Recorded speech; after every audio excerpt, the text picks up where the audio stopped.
আল্লাহ বলছেন আমি মানুষকে সেই জ্ঞান শিক্ষা দিয়েছি যা মানুষ জানতো না। মানে আমরা সৃষ্টিগতভাবে জ্ঞানী ছিলাম না, আল্লাহ পাক জ্ঞান শিক্ষা দিয়েছেন। কোন জ্ঞান শিক্ষা দিয়েছেন? যে জ্ঞান ফেরেশতাদেরও ছিল না। বলেন সুবহানাল্লাহ। আল্লাহ পাক জ্ঞান শিক্ষা দিয়ে ফেরেশতাদের সামনে নিয়ে গিয়ে বলছেন তোমরা এই নামগুলো বলো দেখি। ফেরেশতারা বলছেন লা ইলমা লানা ইল্লা মা আল্লামতানা। আল্লাহ আমাদের তো সেই জ্ঞান নাই, যা আপনি শিখিয়েছেন অতটুকুই জানি, এর বেশি জানি না।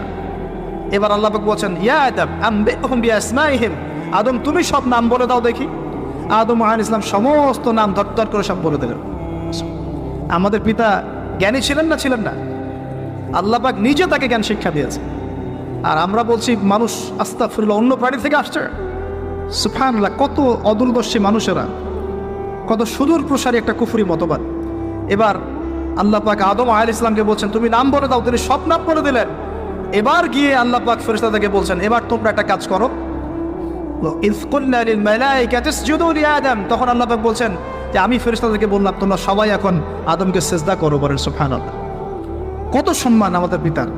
মহাবিশ্বে ফেরেশতাদের সামনে আল্লাহ পাক তাকে সিজদা করালেন ফেরেশতাদেরকে দিয়ে। ফাসাজাদু, সবাই সিজদা করলো, ইল্লা ইবলিস। কে সিজদা করলো না? ইবলিস। এখানে একটা বিষয় মনে রাখেন, আমাদের পিতাকে কিসের কারণে সম্মানিত করা হয়েছে?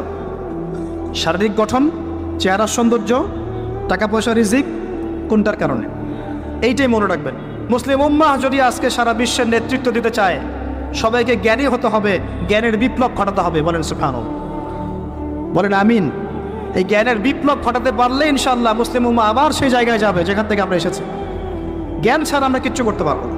আর এই জ্ঞান মানে শুধু একমুখী শিক্ষা নয়, জেনারেল শিক্ষা, ইসলামিক শিক্ষা, এই দুইটাকে হারমোনিয়াসলি কম্বাইন্ড করতে হবে, করে এমন জ্ঞান অর্জন করতে হবে যে জ্ঞান দিয়ে বিশ্বকে আমরা চ্যালেঞ্জ করতে পারি।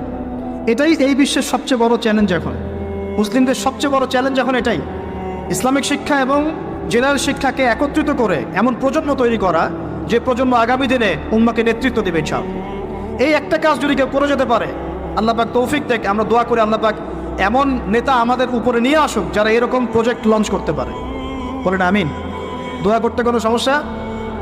অথবা যদি কেউ হাল না ধরে, আল্লাহ পাক যেন এমন কিছু মানুষ তৈরি করে দেন যারা এই জ্ঞানতাত্ত্বিক বিপ্লব নিয়ে কাজ করবে ইনশাআল্লাহ। এটা সবচেয়ে ইম্পর্টেন্ট কাজ এখন। না হলে আজকে থেকে 20-30 বছর পরে এই প্রজন্মকে আপনি আর খুঁজে পাবেন না।